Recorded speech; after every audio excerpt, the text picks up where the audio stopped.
하나님 말씀은 구약성경 레위기 16장 11절에서 16절입니다. 우리 같이 한 목소리로 함께 읽겠습니다. 아론은 자기를 위한 속죄제에 수송아지를 드리되 자기와 집안을 위하여 속죄하고 자기를 위한 그 속죄제 수송아지를 잡고 향로를 가져다가 여호와 앞 제단 위에서 피운 불을 그것에 채우고 또 곱게 간 향기로운 향을 두 손에 채워 가지고 휘장 안에 들어가서 여호와 앞에서 분향하여 향연으로 증거계 위 속죄소를 가리게 할지니 그리하면 그가 죽지 아니할 것이며 그는 또 수송아지의 피를 가져다가 손가락으로 속죄소 동쪽에 뿌리고 또 손가락으로 그 피를 속죄소 앞에 7번 뿌릴 것이며 또 백성을 위한 속죄제 염소를 잡아 그 피를 가지고 휘장 안에 들어가서 그 수송아지 피로 행함같이 그 피로 행하여 속죄소 위와 속죄소 앞에 뿌릴지니 곧 이스라엘 자손의 부정과 그들이 범한 모든 죄로 말미암아 지성소를 위하여 속죄하고 또 그들의 부정한 중에 있는 회막을 위하여 그같이 할 것이요. 아멘. 자기와 집안을 위한 속죄, 이것은 이제 앞에 6절의 내용이 반복되고 있습니다.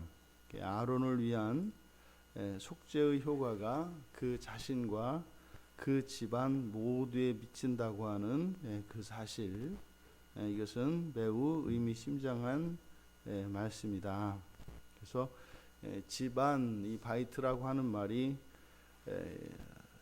장소를 나타내는 그냥 안쪽이라는 의미도 있고, 그래서 어떠한 경계의 안쪽을 말합니다. 그러니까 우리 편, 그래서 이렇게 집, 사람이 거주하는 어떤 구획으로서 이렇게 구획지어진 어떤 공간의 안쪽을 뜻합니다. 그래서 이 바이트라고 하는 말은 그냥 우리들이 거주하는 생활 공간, 또 성 안 또는 옷의 안쪽, 그래서 이 안쪽이라고 하는 기본적인 의미를 가지고 있습니다.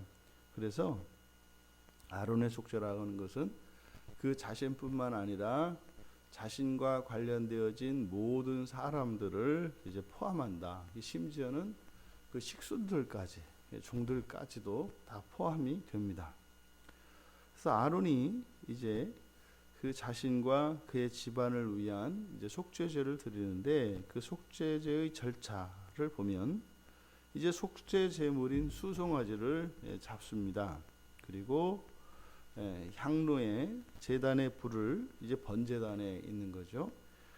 성막 밖에 있는 바로 앞에 있는 그 번제단에서 그 불을 채우고 거기에 이제 곱게 가른 향을 이제 그 안에 넣어서 이제 연기가 나도록 합니다. 그러니까 향을 태우는 거죠. 번제단의 불로. 그래서 그것을 이제 휘장 안으로 넣습니다. 이 향단의 위치는 성소에 있죠. 원래 지성소 안에 들어가 있어야 하는 것인데 위치는 성소와 지성소 사이를 가르고 있는 성소 밖에 있습니다. 그래서 지성소에 있어야 하는 것인데 성소에 위치하고 있는 것이다. 지극히 거룩한 것이죠. 그래서 그 향단의 그 향로를 안에 이제 휘장 안쪽으로 넣어서 지성소를 향연으로 가득 채우게 됩니다. 향연을 가득 채우는 목적은 바로 언약궤 위에 있는 그 속죄소 또는 시은소라고도 하는, 거기는 이제 하나님의 임재가 나타나는 곳이기 때문에 죄에 있는 자가 하나님을 보게 되면 죽습니다. 그래서 연기로 가리는 거죠.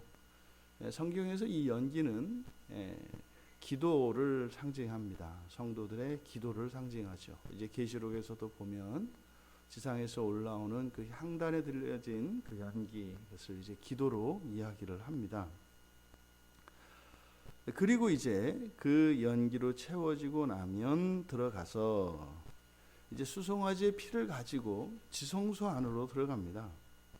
그래서 이 수송아지의 피는 먼저 속죄소의 동쪽으로 동쪽에 뿌리고 또 손가락으로 속죄소 앞에 7번 뿌린다. 그러면 여기서 보면 들어가서 피를 뿌리는데 속죄소의 동쪽은 어디겠습니까? 이 성막의 위치가 문이 동쪽에 나 있습니다.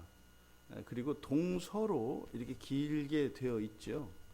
그러니까 그러니까 동쪽이라고 하는 것은 그냥 앞쪽입니다. 그런데 여기에서는 동쪽에 뿌린다 이렇게 이야기하고 또 손가락으로 굽혀 속죄소 앞에 7번 뿌린다. 그러니까 결국에는 속죄소 앞에 7번 뿌린다는 그런 이야기입니다. 그리고 이제 이어서 백성을 위한 속죄를 하는데 백성을 위한 속죄제는 절차는 다 같습니다. 그런데 거기에 사용되는 제물이 이제는 수송아지 대신에 염소를 사용하죠. 이때 사용하는 염소가 바로 그 2마리의 염소 가운데 하나, 여호와를 위하여 제비 뽑힌 그 염소를 말하는 겁니다.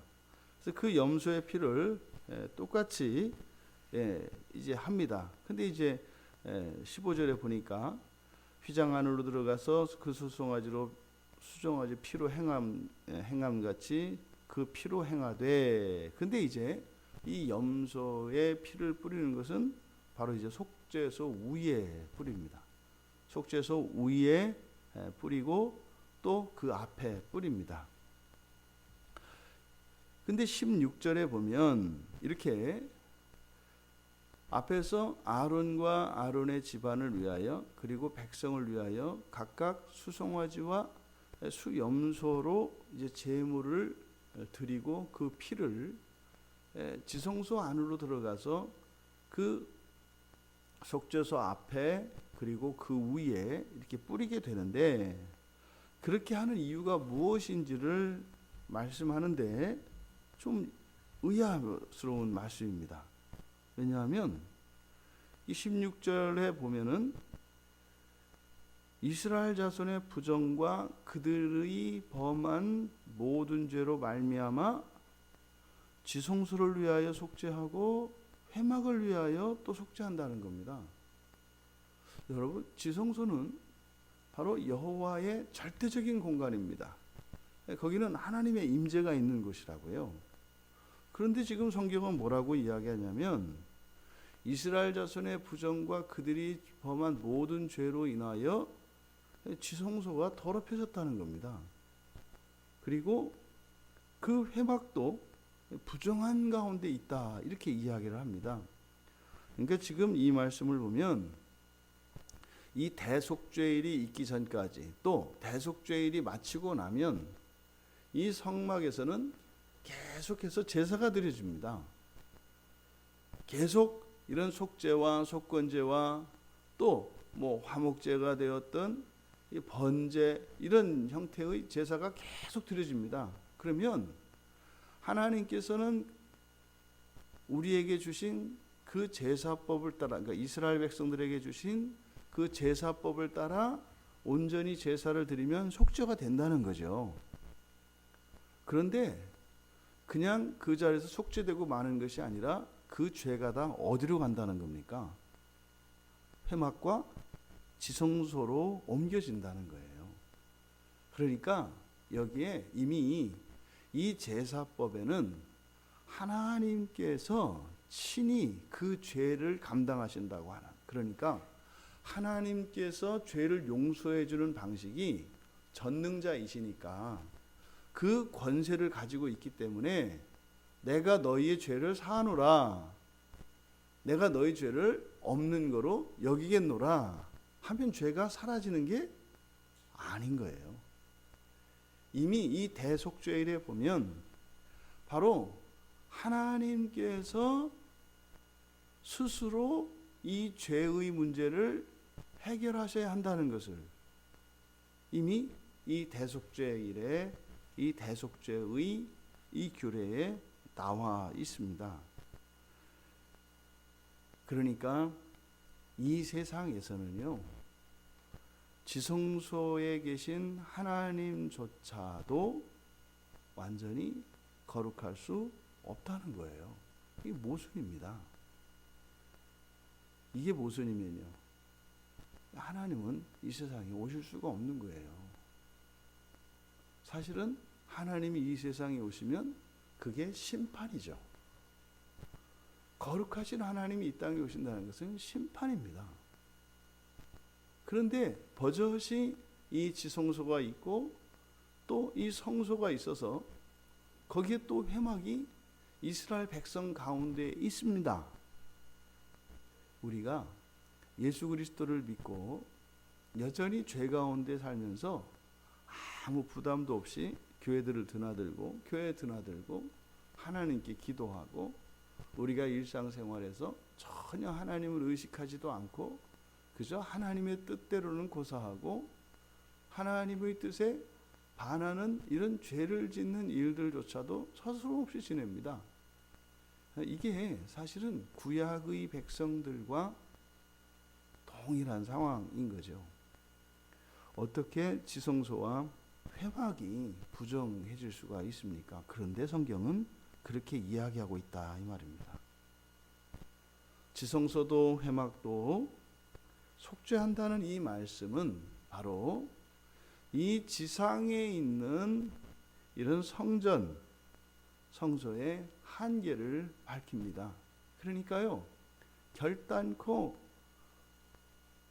하나님이신 예수께서 이 땅에 오셨을 때 결코 그분을 하나님으로 영접할 수가 없는 거예요. 왜요? 그런 거죠. 논리적으로는 당신이 정말 하나님이라면 우리가 죽어야 되지 않겠소? 당신이 정말 거룩하신 하나님이라면 우리가 죽어야 되지 않겠소? 그런데 우리가 죽지 않고 심판당하지 않는 걸 보니 당신은 하나님이 아닌 것이요. 예수님 오셨을 당시에 바로 종교 지도자들의 생각은 바로 이거였습니다. 하나님이라면 두려운 거죠. 그런데 이들이 알고 있는 그 하나님이시라면 자신들이 살아남을 수 없는 거죠. 하나님의 은혜로 그들의 죄를 대신 가져가셨기 때문이죠. 그것이 당시 유대인들로 하여금 예수님이 하나님이시라는 것을 믿을 수 없는 이유였습니다. 근데 그 답이 이미 이 대속죄 이래 어떻게 이들의 죄가 1년 내내 드려지는 이런저런 모양의 그 모든 제사들을 통해서 용서되어지는 그 속죄의 원리가 무엇인지를 여기에서 보여주고 계십니다. 이건 말이 안 되는 겁니다. 그 시은소에는 천사들의 형상을 한 이 그룹의 형상을 한 그룹이 그것을 덮고 있습니다. 그리고 그 지성소 안에는 향연으로 채우기 전에는 하나님의 영광 때문에 들어갈 수조차 없습니다. 근데 거기는 감히 어둠이 죄가 범접할 수 없는 공간입니다. 그런데 오늘 성경은 놀라운 얘기를 한다고요. 그런데 이스라엘의 자손의 부정과 그 죄로 인해서 부정해졌다는 의미가 뭡니까? 불결에 이렇게 침범될 수 있는 약점이 있다는 뜻입니까? 아니면 절대로 죄가 범할 수 없는 그 하나님이 스스로 죄를 감당하셨다는 것입니까? 이것은 각자 여러분의 믿음대로 받아들이시면 됩니다. 하나님에게도 죄가 오염되나 보다. 그런 얘기가 아니죠. 절대로 죄 없으신 하나님께는 그 영광 그 자체이신 하나님께는 그 어떠한 어둠도 죄도 감히 범접할 수 없습니다. 그런데 어떻게 스스로 이스라엘이 범한 죄와 그 부정으로 인하여 하나님 자신이 더러워지는 것일까요? 이것은 하나님의 연약, 약점과 무능으로 나타나는 것이 아니라 이해할 수 없는 하나님의 사랑을 나타내는 것인 거죠. 우리가 이 지성소와 회막을 위하여서도 속죄한다고 하는 이 말씀을 통해서 이 땅에 우리가 소망을 둘 수 있는 곳이 없다는 것을 가르쳐 줍니다. 우리의 소망은 지금 우리가 살고 있는 이 세상에는 없습니다. 하나님조차도 율법에 복종해야 합니다. 이 땅의 정체가 그렇습니다. 그런데 바로 이스라엘 백성들이 제사법을 통하여 그런 죄의 용서를 받는 거죠. 그러니까 하나님조차도 이 부정에서 벗어나지 못하는 것이 이 세상이다 라는 것을 보여주세요. 그럼 여러분, 이 세상에 회개하지 않은 사람이 있겠습니까? 없다는 거예요. 없다는 거예요. 단 한순간도 그 어떤 사람도 회개하지 않아도 되는 사람은 없는 겁니다. 회개하지 않아도 된다는 것은 뭡니까? 그냥 이대로 괜찮은 것은 없다는 거예요. 그냥 머리카락 한 올에서 우리의 피 한 방울과 피 한 방울이 아니라 그것의 조각에 이르기까지 모든 것은 새롭게 바뀌어야 한다는 것입니다. 이것이 전적인 회개의 의미인 것이죠. 하나님이신 예수님께서도 이 땅에 오셔서 속죄를 위해서 오셨지만 당신을 완전히 죄에 노출시키셨습니다. 근데 그것은 하나님의 죄가 아니라 바로 하나님의 백성들의 부정과 죄였습니다. 기억하십시오. 이스라엘 자손의 부정과 그들이 범한 죄, 이것을 죄와 허물로 이해하셔야 합니다. 우리들이 범하는 범죄와 원죄로 인하여 우리들이 가지고 있는 존재론적인 한계를 이야기하는 것입니다.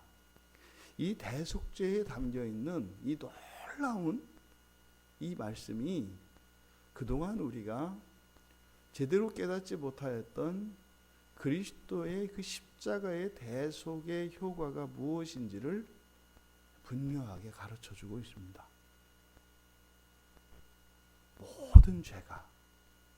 모두의 죄가 예수 그리스도 안에서 다 속죄가 됩니다.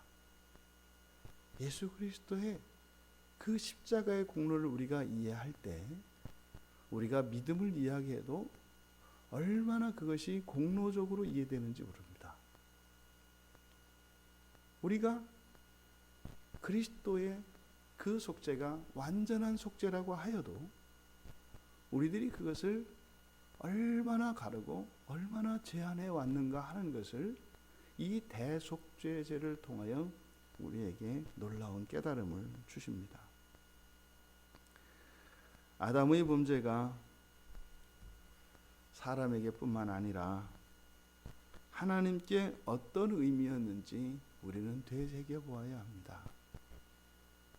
그저 사람은 범죄했고 하나님을 벌을 주시고 하나님의 거룩하심으로부터 추하고 악한 죄들을 멀리하신 것이 아니라 그 끝에는 하나님께서 이 땅으로 오셔서 우리들이 범한 모든 죄를 대신할 준비를 하고 계셨던 거죠.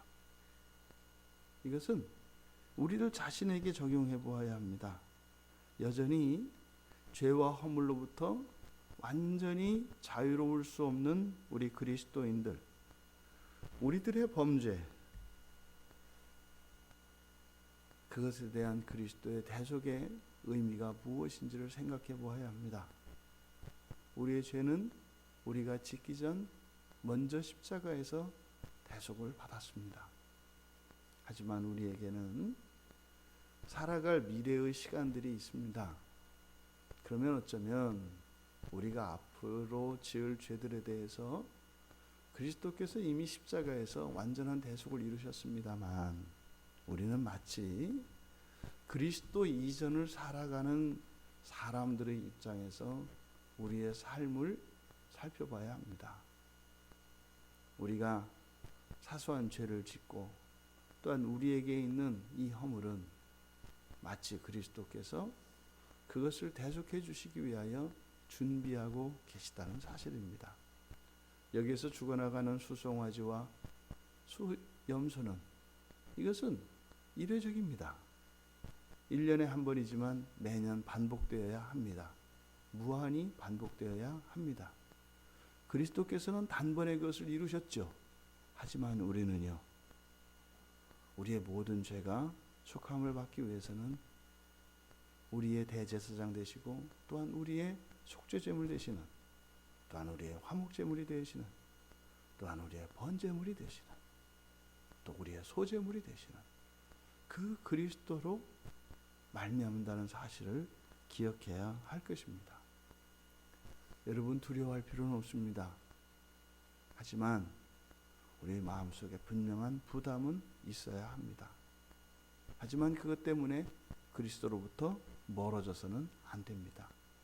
이미 이 대속죄를 통하여 하나님께서 당신 자신에게 피를 바르라고 말씀하셨습니다.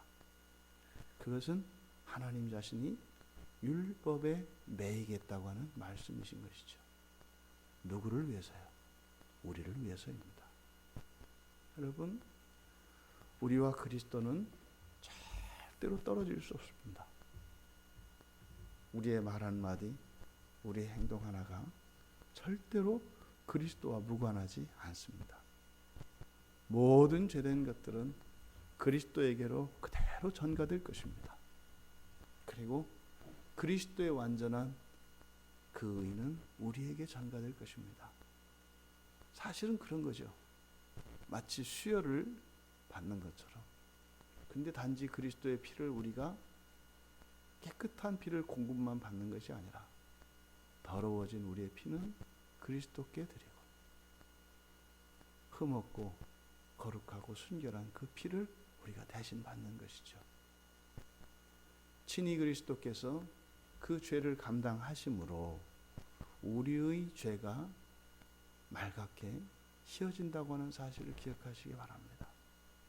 그저 그냥 하나님이시니까, 초월자이시니까, 왕으로서 그저 백성들을 감옥에서 사면해 주는 것이 아니라 친히 왕께서 감옥에 들어가는 것이고 우리들의 모든 수치와 더러움을 가져가시는 것이라는 사실을 기억하시기 바랍니다. 우리가 쉽게 삶을 경거망동할 수 없습니다.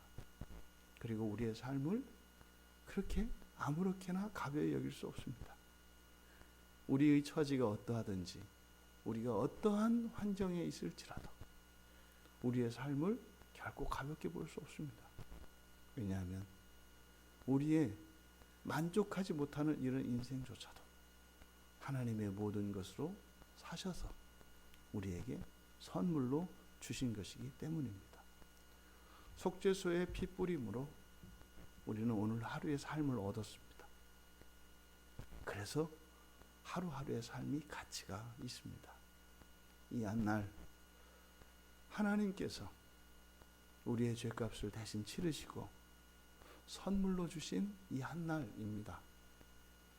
하나님이 주신 그 선물의 삶을 참으로 행복하고 기쁘고 감사하고 영광스러운 날로, 그래서 하나님의 피 흘리심이 헛되지 않은 이 한날 되시기를, 또 우리의 평생이 되시기를 주님의 이름으로 축원합니다. 존귀하신 하나님, 속죄소에도 피를 발라야 할 만큼 저희들의 죄가 그렇게 하늘 끝까지 닿았고 바닷속 깊은 곳까지 이르렀으며 온 땅에 퍼져 있는 것을 보게 됩니다.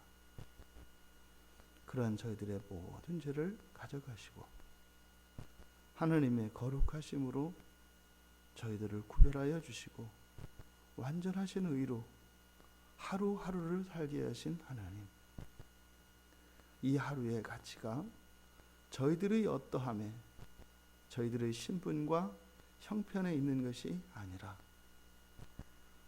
저희들의 이 한날을 주기 위하여 하나님께서 행하신 그 사랑이 저희들의 하루의 가치인 것을 깨닫게 하여 주셨사오니 하나님께서 당신의 모든 것으로 주신 이 한날의 가치를 알게 하시고 그 선물을 기뻐하며 감사하며 보람차고 알차게 살아갈 수 있는 은혜를 내려주시옵소서. 감사하며 예수님의 이름으로 기도하옵나이다.